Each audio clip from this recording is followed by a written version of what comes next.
ప్రభువా, నా పెదవులను నా హృదయమును శుద్ధి చేయుము.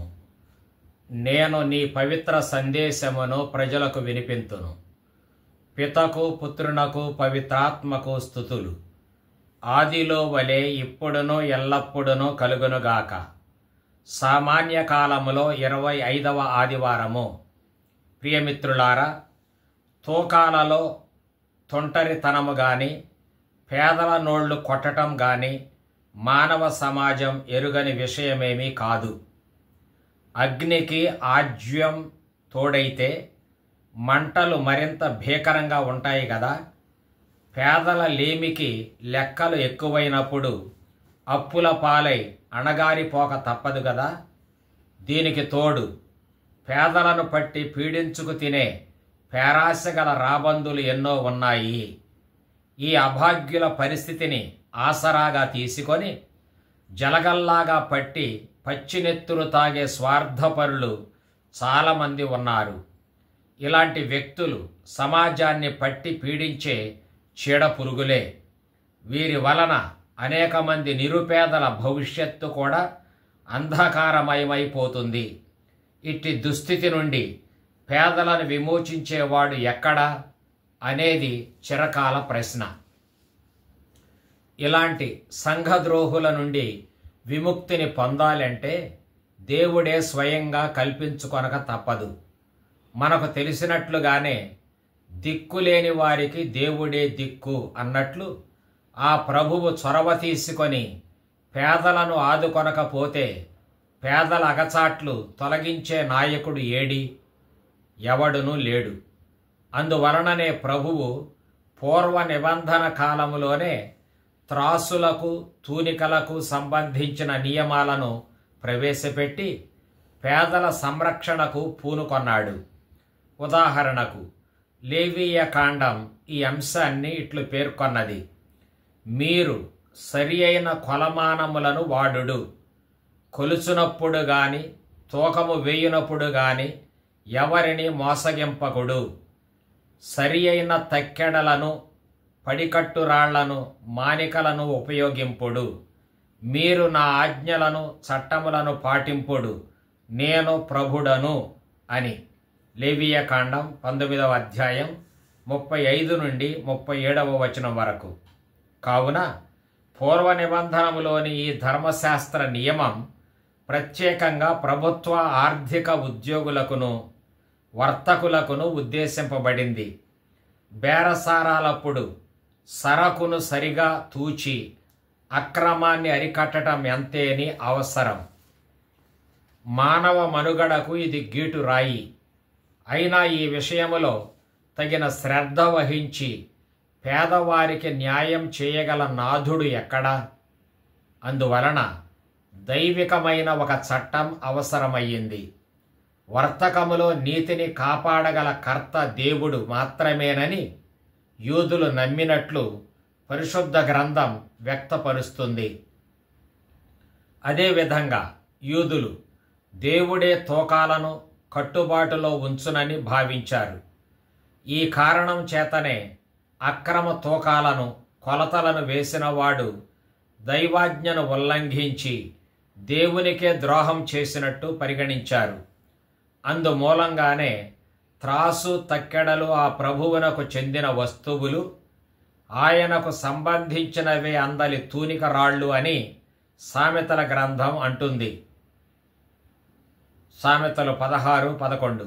అనగా త్రాసు తక్కెడలు తూనిక రాళ్ళు ప్రభువైన దేవుడు రూపొందించినవేనని భావించి వాటిని న్యాయసమ్మతంగా వాడాలి.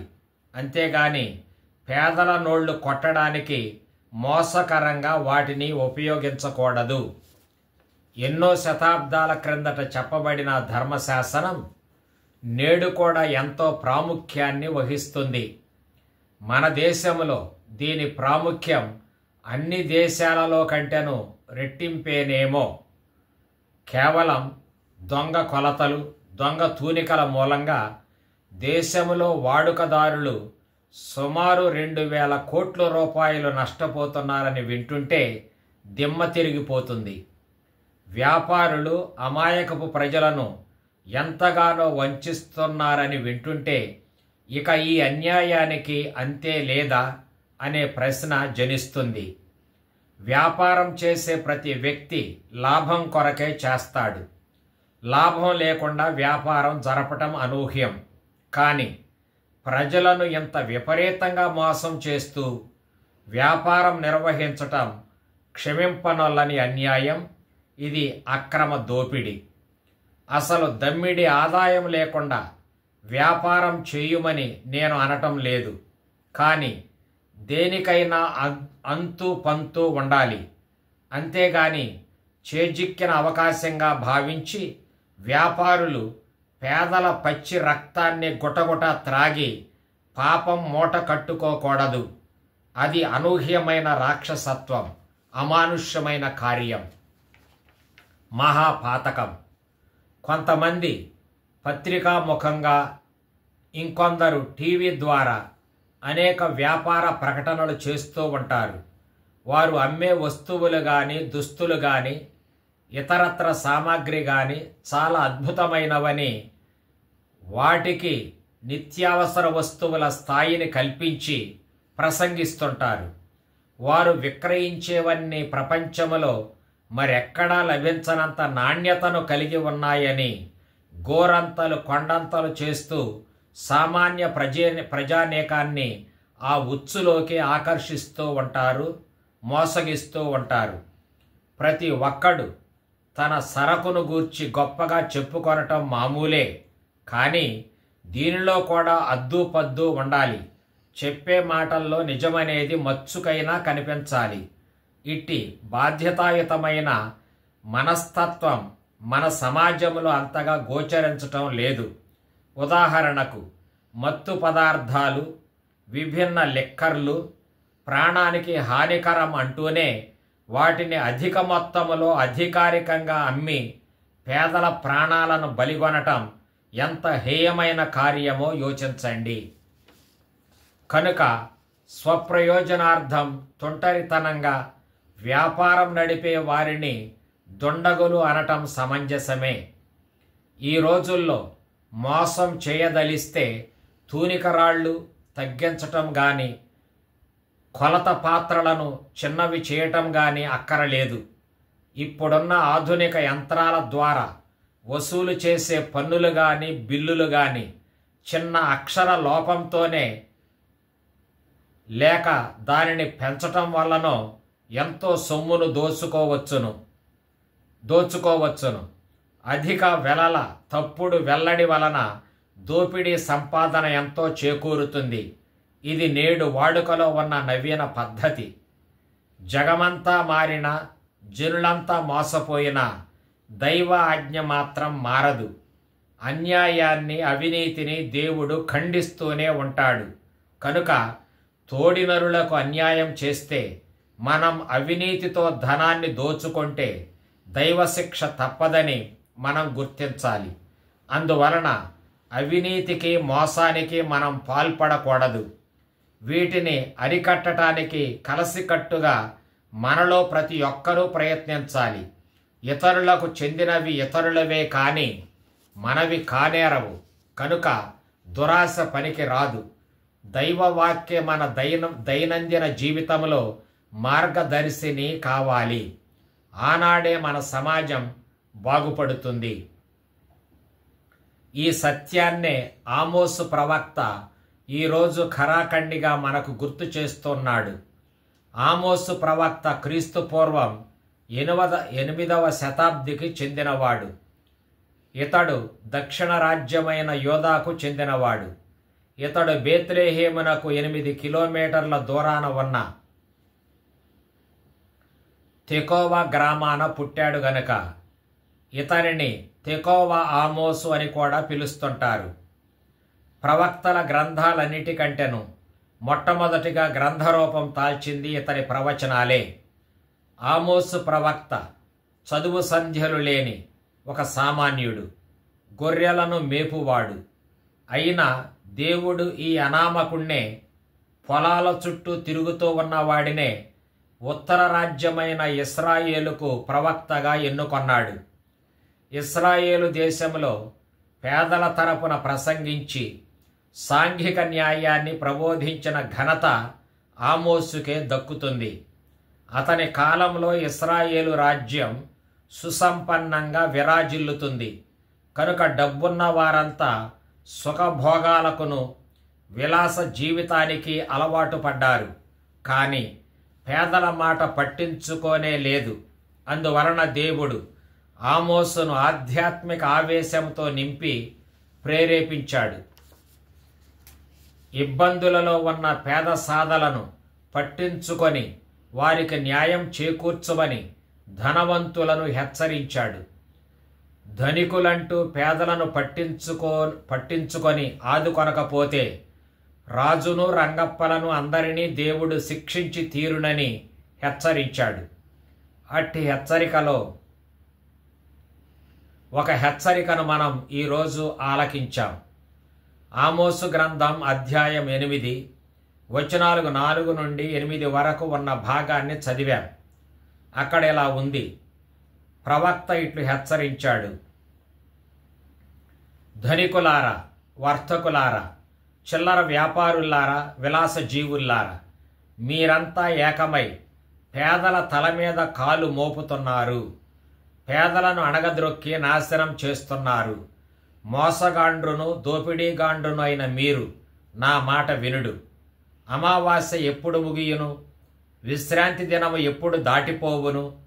ఈ 2 సెలవు దినములను మన వ్యాపారమునకు గండి కొడుతున్నాయి, రాబడిని ఆపివేస్తున్నాయి.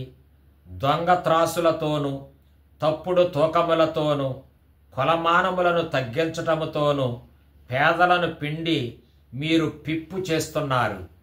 అది ఇంకా ఇంకా చేయాలని ఉవ్విళ్ళూరుతూ ఉన్నారు. తాలు గోధుమలను కూడా ఎక్కువ ధరకు అమ్ముతున్నారు. అరువు ఇచ్చినట్లు ఇచ్చి ఆ తరువాత బాకీ చెల్లించలేదని పేదలపై విరుచుకుపడుతున్నారు. చెప్పుల జోడు వెల కూడా చేయని దరిద్రులని పేదలను నిందిస్తూ వారిని మీ బానిసలుగా చేసుకుంటున్నారు. కానీ ఇదంతా ఎవరూ గమనించటం లేదని మీరు భావిస్తున్నారు. నానాటికి పేదలను పీడించి చంపుతున్నారు. ఇదంతా ఒక కంట కనిపెడుతున్న నేను ఇశ్రాయేలు దేవుడనైన ప్రభుడను. మీ పాప కార్యములనెల్ల మరచిపోని న్యాయమూర్తిని మిమ్ములను కఠినంగా శిక్షిస్తాను అని ఆమోసు ప్రవక్త ద్వారా ప్రభువు తేటతెల్లం చేశాడు. మీరు పేదలకు వ్యతిరేకంగా కట్టుకొనిన పాప కార్యములకు గాను నేను ఆగ్రహిస్తే మీరు నిలచియున్న నేల దద్దరిల్లుతుంది. దేశమంతటా శోక నినాదాలు వినిపిస్తాయి. దేశమెల్లా తారుమారై ధ్వంసమైపోతుంది. మీరు అనేక ఆటుపోటులకు గురి అవుతారు. కనుక మీ బుద్ధులు మార్చుకొని బాగా బలిసిపోయిన మీరు బక్క చిక్కిన పేద సాధలను ఆదరించండి. లేకుంటే మీరంతా అతలకుతలమైపోతారు. మీకు నాశనం తప్పదు అని పేదలకు అన్యాయం చేయవద్దని ప్రభువు ఇశ్రాయేలు ప్రభువులకును ప్రజలకును ఆదేశం అందించాడు. అదే సందేశం ఈరోజు మనకు కూడా వినిపిస్తున్నాడు ప్రభువు. ఎందుకని? మనమేమి చేశామని అని ప్రశ్నిస్తున్నారా? అయితే కొంత తడవు అవలోకనం చేద్దాం రండి. మనం ధనవంతులం కాకపోవచ్చును, విలాస జీవితం జీవింపకపోవచ్చును. కానీ సాటివారిని చిన్నచూపు చూచినప్పుడల్లా మనం ఇశ్రాయేలు ప్రజల పాపములో భాగస్థులమవుతూనే ఉన్నాము. ఇశ్రాయేలు రాజ్యపు వ్యాపారులు వస్తువులతో వ్యాపారం చేయలేదు, కానీ వారు పేదల జీవితాలతో వ్యాపారం చేశారు. పేదల ఆత్మగౌరవాన్ని మంటగలిపి వ్యాపారం చేశారు. అమ్మకాలలో తక్కువ రకపు వస్తువులు, తప్పలతో కూడిన గోధుమలను అమ్మి సొమ్ములు చేసుకొన్నారు. పేదల ఆరోగ్యాన్ని సర్వనాశనం చేశారు. పేదల పేదరికంతో వ్యాపారం చేసి పేదలను బానిసలుగా వాడుకొన్నారు. స్వేచ్ఛ స్వాతంత్ర్యాలు లేకుండా వారిని అమానుషంగా రూపొందించారు. మనం కూడా ఇతరులను మనకంటేనూ తక్కువ వారుగా పరిగణించిన గాని, మోసకరంగా వారికి కీడు చేసినప్పుడు గాని మనం కూడా దేవుని దృష్టిలో శిక్షార్హులమే. కనుక మనం ఆమోసు ప్రవక్త ప్రవచనాన్ని చక్కగా జీర్ణించుకొని పేద సాధలకు న్యాయం చేద్దాం. వారితో అన్యోన్యంగా జీవిస్తూ గౌరవించుదాం. ఈనాటి ప్రత్యుత్తర కీర్తనం చెబుతున్నట్లు, ప్రభువు పేదలను దుమ్ములో నుండి పైకి లేపును, దీనులను బూడిద మీది నుండి లేవనెత్తును. 113వ కీర్తన 7వ చరణం. అంటే ఏమిటి? ప్రభువు పేదలను లేవనెత్తే ప్రక్రియ ద్వారా వారి పీడకులైన ధనికులను క్రిందకు త్రొక్కివేస్తాడు అని అర్థం. ఈ ప్రభువు తానున్న మహోన్నత స్థానము నుండి క్రిందికి వంగి ఆకాశమును భూమిని పరికించి చూస్తూనే ఉన్నాడు. పేదలకు న్యాయం చేస్తాడు అని 113వ కీర్తన 6వ చరణం చెబుతుంది.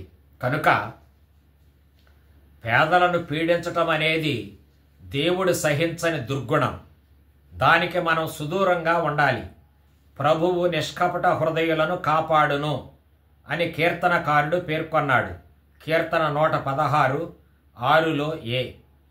ఈనాటి సువార్త గ్రంథ పఠనం కూడా నిష్కపటంగా జీవించుమని ప్రబోధిస్తుంది. క్రీస్తు ప్రభువు ఒక ఉపమానాన్ని చెప్పాడు. ఒక యజమాని తన వద్ద ఒక గృహ నిర్వాహకుని నియమించాడు. కాని వాడు యజమాని సంపదను దోచుకొనటం ప్రారంభించాడు. ఇది తెలుసుకొని యజమాని అతనిని పని నుండి తొలగించాడు. మనం కూడా మన స్థాయిని బట్టి ఈ లోకములో గృహ నిర్వాహకులమే. అయితే గృహ నిర్వహణం నమ్మకపాత్రంగా చేయాలే కానీ మోసానికి కానీ, అవినీతికి కానీ, దొంగతనానికి కానీ, దోపిడీకి కానీ పాల్పడకూడదు. మనం నీతి తప్పినప్పుడు ప్రభువు మనలను నిరసిస్తాడు. క్రీస్తు చెప్పిన ఉపమానములోని గృహ నిర్వాహకునికి అదే దుస్థితి పట్టింది. గౌరవప్రదమైన గృహ నిర్వాహకుని పదవిని అతడు అవినీతి వలన కోల్పోయాడు. అయితే అతడు కుయుక్తితో అప్పుబడిన వారితో తప్పుడు లెక్కలు వ్రాయించాడు. 100 మణుగుల నూనె బాకీ పడిన వానిని పిలిచి 50 మణుగులు అని వ్రాయించాడు. అదే యజమాని సొమ్మైతే ఇది కూడా యజమానిని మోసగించటమే కదా.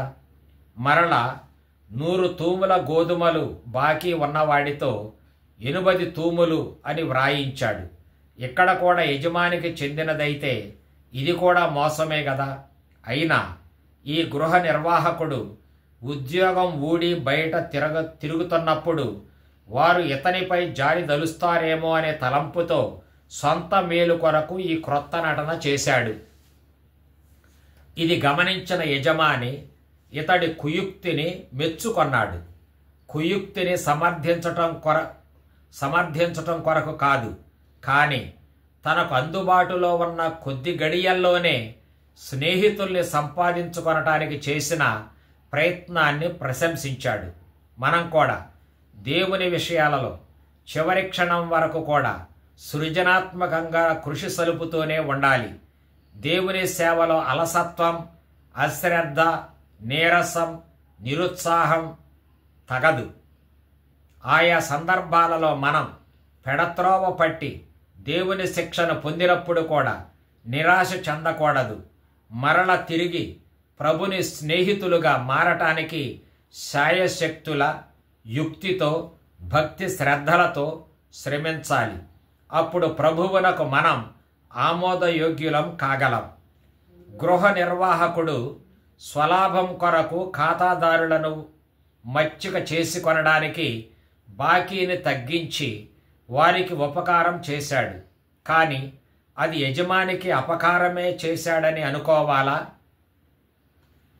కనుక ఇలాంటి కుయుక్తి పనుల త్రోవలో మనము నడువకూడదు. అతడు మనకు ఆదర్శం కాదు. అట్టివాడు ధనప్రియుడే కాని ఆదర్శప్రాయుడు కాడు. అతడు స్వార్థపరుడే కాని ఉదార స్వభావుడు కాదు. న్యాయపూరితంగా ఆదాయం కూడగట్టుకోవటంలో దోషమేమీ లేదు. కానీ చాలామంది సంపన్నులు ఎంతోమందిని క్రిందకు త్రొక్కివేసి పైకి వస్తుంటారు. అది దేవునికి గాని నరునికి గాని సమ్మతి కాదు.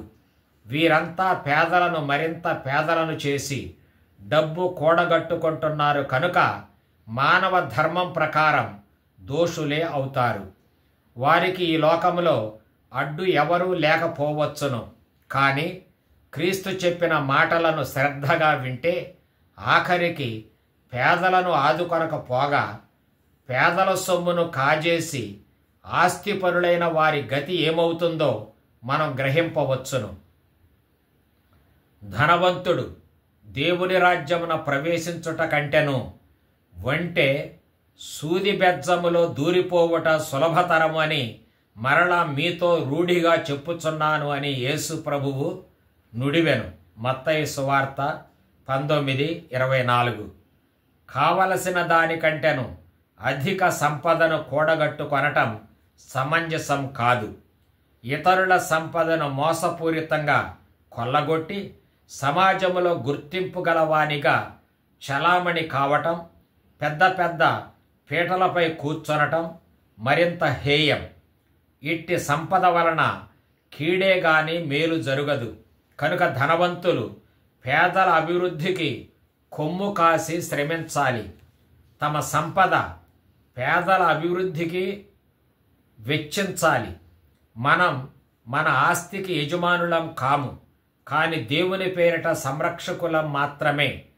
పేదలు ఎందుకు మరింత పేదవారుగా ఉన్నారని ప్రశ్నిస్తే అదంతా అది వారి పూర్వ పాప కర్మఫలం అని గాని లేక వారు కష్టపడి పనిచేయటం లేదని గాని అనటం మనం చాలాసార్లు వింటున్నాం. కానీ ధనవంతులకు సంపద విపరీతంగా ఎలా పెరిగిపోతుంది అని ప్రశ్నిస్తే అది కూడా వారి పూర్వపుణ్య కర్మఫలమే అని అనగలమా? అందరికంటే వారెంతో శ్రమించారు అనగలమా? వ్యాపారాల్లోనూ రాజకీయ అధికారం వల్లనో దౌర్జన్యకాండల ద్వారానో జరిగే అన్యాయాలు మనకు తెలియదా? కాబట్టి యేసు ప్రభువు ఈరోజు సూటిగా చెప్పినట్లు మానవుల్లో ఏ ఒక్కడును ఇద్దరు యజమానులకు సేవ చేయలేడు. ఏలయన ఒకరిని ద్వేషించును, వేరొకరిని ప్రేమించును, లేదా ఒకరిని అనుసరించును, వేరొకరిని తృణీకరించును. మీరు దైవమును సేవించువారైతే ద్రవ్యమును సేవించలేరు, ద్రవ్యమును సేవించువారైతే దైవమును సేవించలేరు అని ప్రభువు ముగించాడు. లోకా 16:13, మత్తయి 6:24. డబ్బును ఎవరైనా ద్వేషాన్ని కాక ప్రేమను పెంచటానికి వినియోగించాలి. విభజించడానికి కాక సమైక్యానికి ఉపయోగించాలి. స్వార్థం కొరకు కాక ఇతరుల సేవ నిమిత్తం ప్రయోగించాలి. అప్పుడు దేవుని దీవెనలు దండిగా మనపై దిగి వస్తాయి. ఈరోజు ఎవరికిని మింగుడు పడని వచనం లోకా సువార్త గ్రంథంలో 16వ అధ్యాయం 9వ వచనం.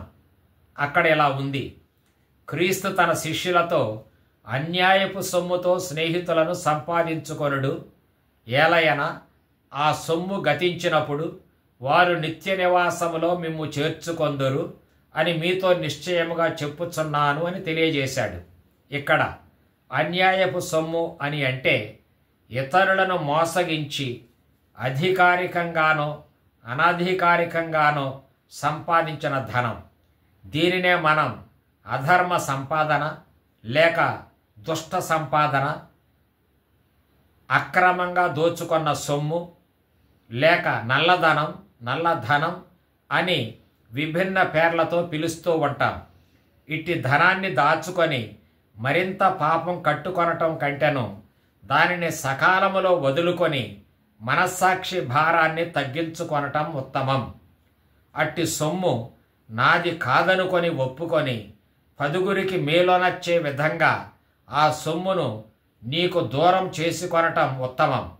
ఏ పేదల నోళ్ళైతే కొట్టేసి దానిని కాజేశావో ఆ పేద సాధలకే దానిని తిరిగి పంచగలిగితే జక్కయ్యలాగా నీ ఇంటికి క్రీస్తు ద్వారా రక్షణ చేకూరుతుంది. దొంగ గృహ నిర్వాహకుడు 100 మణుగులను 50 మణుగులుగా మార్పించాడు. అనగా తాను కొట్టివేయదలచిన 50 మణుగులను తగ్గించాడు లేక వదులుకొన్నాడు. అదే రీతిగా గోధుమల విషయంలోనూ 20 తూములు తాను కొట్టివేయదలచిన ఆదాయం, దానిని వదులుకొన్నాడు. ఇక్కడ నల్లధనాన్ని వదులుకొన్నాడు. అది గ్రహించిన యజమాని వాడు దుష్టుడయుండి కూడా కళ్ళు తెరవటం చూచి మెచ్చుకొన్నాడు. కాబట్టి నల్లధనాన్ని కూడగట్టుకొని పతనమయ్యే కన్నా దానిని త్వరలో వదులుకొని అక్కరలో ఉన్న వారికి పంపిణీ చేయటం స్నేహితులను సంపాదించుకొనటంతో సమానమవుతుంది. అది భవిష్యత్తు జీవితానికి దోహదపడుతుంది. అసలు అట్టి సొమ్మును సంపాదించటమే గొప్ప పాపమని క్రీస్తు శిష్యులంతా అట్టి అలవాటుకు బానిసలు కాకూడదు. కనుక ఈనాటి మాట ఇది: పేద సాదల పీడకుడెవడునూ దేవుని నీడకు కూడా రాలేడు. ఈనాడు ఈ ధ్యానములో పాల్గొనిన మా భక్తులందరినీ సర్వశక్తిగల సర్వేశ్వరుడు పితా, పుత్ర, పవిత్రాత్మ చల్లగా దీవించి కాచి కాపాడునుగాక. ఆమెన్.